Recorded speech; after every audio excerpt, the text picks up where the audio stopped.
Bueno, muchas gracias al doctor Jaime Roballo por su presentación clara y que nos deja a todos cuestionamientos que yo creo que tenemos que cada uno ir modificando el tipo de urología que en ocasiones estamos haciendo. Continuamos con el bloque de terapias innovadoras y nos salimos ya del tema de la uretra para pasar al tema oncológico. El siguiente tema es la resección en tumores vesicales superficiales a cargo del doctor Carlos Humberto Martínez, urólogo oncólogo del Hospital Pablo Tobón Uribe.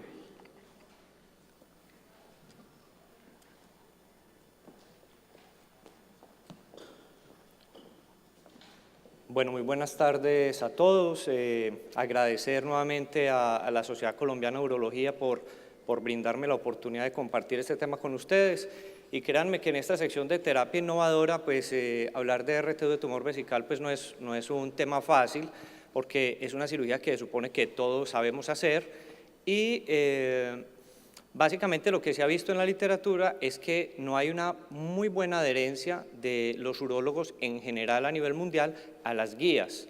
Entonces, parte de lo que voy a mostrarles aquí es como cuál es la evidencia de lo que hay, de lo que debemos hacer y de pronto, eventualmente 2 o 3 cositas que pueden hacer que mejoremos los resultados en esta cirugía que es el día a día de los urólogos.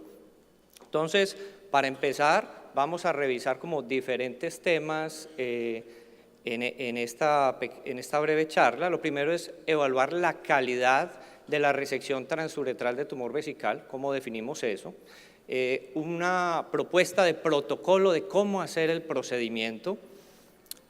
La resección en bloque no la voy a tocar porque va a ser tema de una conferencia que se va a presentar ahorita en la tarde por Nicolás Villarreal. ¿Qué importancia tiene la experiencia del cirujano en este procedimiento? Que lo tenemos claro en otras cosas.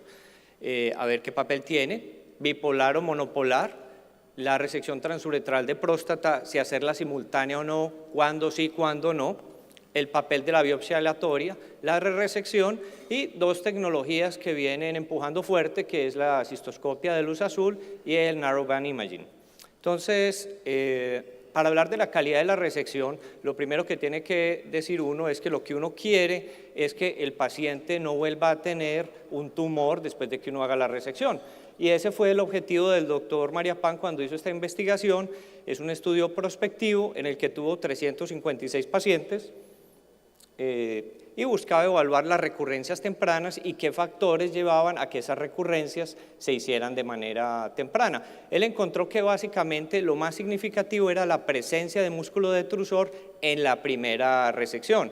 Como ven ustedes, hay una diferencia estadísticamente significativa acá, que los que no tenían detrusor, la posibilidad de recurrencia era el 44.4%, fíjense que es un porcentaje bastante significativo, versus 21.7%, que sigue siendo pues un porcentaje alto, pero la presencia del músculo detrusor es importante en la primera resección. Y fíjense que a veces uno piensa que es un tumor pequeño que no justifica hacer los cortes y eventualmente eso puede hacer diferencias. Esta es una propuesta de un grupo alemán y austriaco de cómo hacer la resección. Normalmente lo que le han dicho a uno siempre es usted quita las frondas del tumor, la parte alta, y después toma unas muestras de la base. Básicamente ha sido la resección típica que se ha hecho de los tumores vesicales y esta es la propuesta que hacen ellos. Entonces ellos lo que buscan es, además de hacer la resección convencional, tomar unas muestras extras en la base del tumor y también en los márgenes del sitio donde estaba el tumor. ¿Y qué encontraron ellos en ese estudio? En ese estudio encontraron que cuando analizaron qué tanto había tumor, aquí, aquí o aquí, que son la base y los márgenes, la positividad de que tuvieran tumor ahí era del 37.7%. Entonces, cuando miran ustedes ya por subgrupos, en el TA 13.8%, en el T1 35.5% y en el T2 pues obviamente más alto porque obviamente no va a poder usted resecar la totalidad del tumor con una resección transuretral. Entonces fíjense que es bastante interesante cuando usted toma las muestras adicionales lo que puede encontrar. La experiencia del cirujano, está claro que la experiencia del cirujano es muy significativa, como lo veíamos con el doctor Patel y sus resultados en las prostatectomías radicales, digamos que eso está bastante probado, pero en esta cirugía que eventualmente es tan sencilla, ¿qué importancia tiene? Pues fíjense nuevamente cómo sí hay una diferencia ahí. Cuando se hace la cirugía por un cirujano experto con experiencia, la posibilidad de recurrencia es el 12.3%, mientras que cuando lo hace un cirujano que está en sus inicios es 41.7%. Y eso fue verdad tanto en el análisis univariado como multivariado. Es una muestra muy representativa, 566 pacientes, es una cohorte con un nivel de evidencia 2. Y fíjense cómo realmente tener experiencia en esta cirugía que muchos vemos muy simple, hace la diferencia. Monopolar y bipolar, pues el bipolar lo que buscamos básicamente es disminuir el síndrome post-RTU y nos permite pues hacer resecciones utilizando solución salina y lactato de Ringer. Básicamente, cuando se hizo este estudio, que fue aleatorizado prospectivo, lo único que encontramos significativo es el efecto que hace el cauterio sobre el tejido que es enviado al patólogo. Entonces, usar cualquiera de las dos está bien, lo único es que si utilizan monopolar, posiblemente van a llegar los tejidos un poquito más quemados a donde su patólogo. La resección transuretral de próstata, lo que nos dijeron toda la vida, si encuentra el tumor, reséquelo y siga con la próstata. Pero fíjense qué interesante, porque es que uno quiere ver como la mejor evidencia disponible que hay. Había unos artículos controvertidos y siempre generan que va a haber riesgo de siembras tumorales en ese lecho cruento de la uretra prostática. Entonces, lo mejor que pude encontrar fue este metaanálisis en el que se recogieron 8 estudios, 1.234 pacientes, un estudio bastante serio, y encontraron que si usted tiene un tumor de vejiga multifocal, sí tiene un riesgo más aumentado de tener recurrencias. Entonces, esta es la gráfica.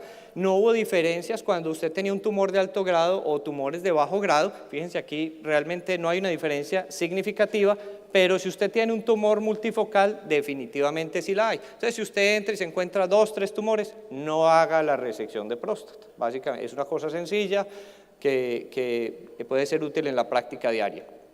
Las biopsias aleatorias, me acuerdo empezando residencia, cuando íbamos a entrar a una RTU de tumor vesical, se tomaba citología por barbotaje, posteriormente biopsias aleatorias y después se hacía la RTU de tumor vesical.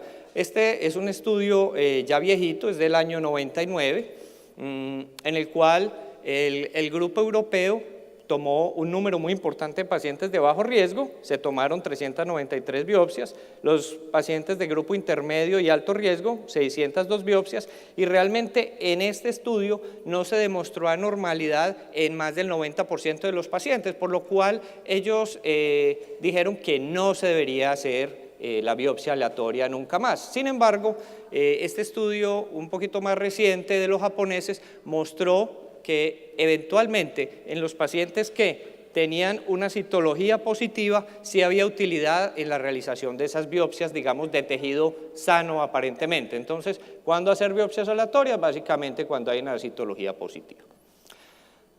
La resección transuretral de tumor vesical, yo pienso que aquí es donde más debemos hacer hincapié. Es una práctica que realmente no ha sido ampliamente adoptada y yo creo que aquí es donde podemos hacer una diferencia muy importante.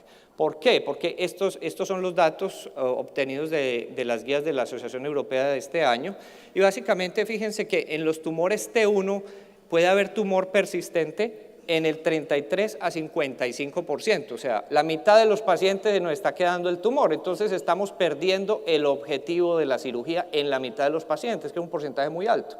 Y en los TA de alto grado, 40%, 4 de cada 10, es una exageración. La otra cosa es, lo que buscamos es estadificar adecuadamente los pacientes, porque la enfermedad músculo-invasora tiene un manejo sumamente agresivo, mientras que la enfermedad no músculo-invasora, pues digamos que preserva la calidad de vida de los pacientes. Entonces, es importante, por esas razones, pues considerar hacer la resección. Y la evidencia que hay posiblemente son estos dos trabajos que les muestro, que son estudios prospectivos, aleatorizados. Este fue el trabajo inicial, el doctor Dibrick mostró que había una diferencia en los pacientes que se hacía la resección en cuanto a recurrencias con una P estadísticamente significativa y en estas curvas de Kaplan-Meier había una tendencia a que también hubiera un beneficio en la progresión. El número de pacientes en ese estudio fue pequeño, de 148, así que él más adelante publicó que ya recogió un número un poquito mayor de pacientes, 210, y ahí sí mostró que había una diferencia estadísticamente significativa al hacer la re-resección, no solamente en el número de recurrencias, sino también en términos de progresión de la enfermedad. Entonces, esto hay que hacerlo. La cosa es que, ¿cuándo hacerlo? Trabajamos en un sistema de salud en que las demoras son el día a día. Entonces, hay tumores como el de próstata, que si usted se demora un mes más en hacer la cirugía radical, posiblemente no pasa nada. Pero en cáncer de vejiga, lo sabemos en cistectomías, y ahora también les muestro a ustedes acá, lo sabemos que en la re-resección también hay una diferencia. Fíjense que si ustedes se demoran más de 42 días, el beneficio de la re-resección no es tan bueno en términos de recurrencia, ni tampoco es tan bueno en términos de progresión. Entonces, esto es una información que ustedes tienen que compartir con el paciente y con el asegurador, porque ustedes tienen 42 días para re-resecar el paciente, 6 semanas. Si no lo hacen, están dejando de darle un beneficio a sus pacientes de una manera muy significativa. Como estamos en la parte de terapias innovadoras, pues había que mostrarles algo pues, relativamente nuevo que nosotros no tengamos aquí. Entonces, hablar un poquito de cistoscopia de luz azul. ¿Qué es eso? ¿Cómo funciona? Básicamente es esto, este es el principio de cómo funciona. Es una fuente de luz de xenón que va a pasar a través de un filtro. Ese filtro corto realmente lo que hace es que va a permitir que se genera luz azul, entonces uno ve el tejido azul y después pasa por un filtro amarillo que realza, digamos, el espectro rojo, entonces vamos a ver este tipo de imágenes. Entonces fíjense aquí como primero es la luz completa, la luz blanca, después se potencia la luz azul y aquí se va a potenciar la luz roja para tener la fluorescencia. Básicamente las imágenes que permite ver esto son, entonces fíjense, aquí se ve una mucosa prácticamente sana y cuando ustedes utilizan la cistoscopia con luz azul, pues se realza definitivamente el tumor. Fíjense aquí se ve una vejiga completamente sana y aquí se ve una lesión tumoral.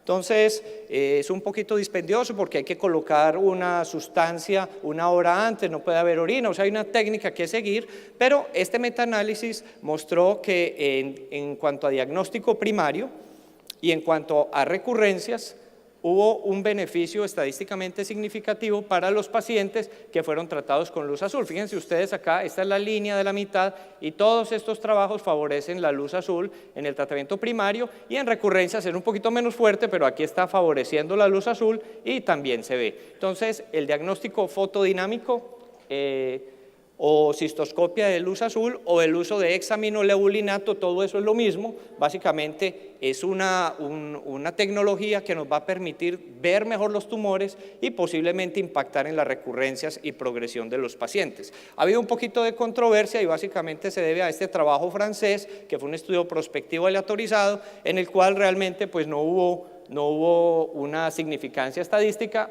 fueron 153 pacientes, pero aparece una nueva tecnología, que es esta, que es el Narrowband Imaging. ¿Cómo funciona esta tecnología? Es también una fuente de luz de xenón que va a pasar la luz para que inicialmente sea la luz blanca a través de un filtro que gira con 3 colores, verde, azul y rojo, y posteriormente se pone el filtro del Narrowband Imaging que básicamente va a potenciar estos 2 picos que son de 415 y 540 nanómetros, que son las longitudes de onda que tienen mayor absorción la hemoglobina, y eso permite ver pues este tipo de lesiones. Miren ustedes cómo aquí se ve una mucosa vesical sana y cómo aquí ya pueden ustedes, gracias a esta tecnología, ver con mayor claridad una lesión sospechosa. Aquí se ven 3 tumores, este se ve muy claro, este eventualmente también, este puede pasársele a uno porque eventualmente no dispone de esa tecnología.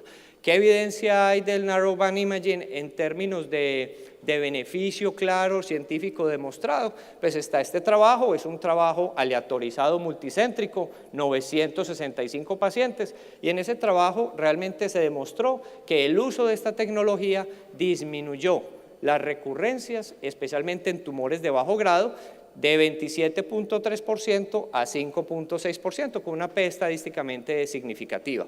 Entonces, Definitivamente estas tecnologías han llegado para ayudarnos y aunque las vemos muy lejanas, pues fíjense que ya, por ejemplo, en las guías del año pasado de la AUA están recomendadas, tanto la luz azul, como ven ustedes, que se le debe ofrecer a los pacientes siempre y cuando esté disponible, y también están respaldando en este otro statement el Narrowband Imaging. Entonces es importante que vamos familiarizando con esta tecnología, que Olympus vi que tiene algo en demostración también, entonces yo creo que hay que estar familiarizados para mejorar los resultados en este grupo de pacientes. Muchas gracias.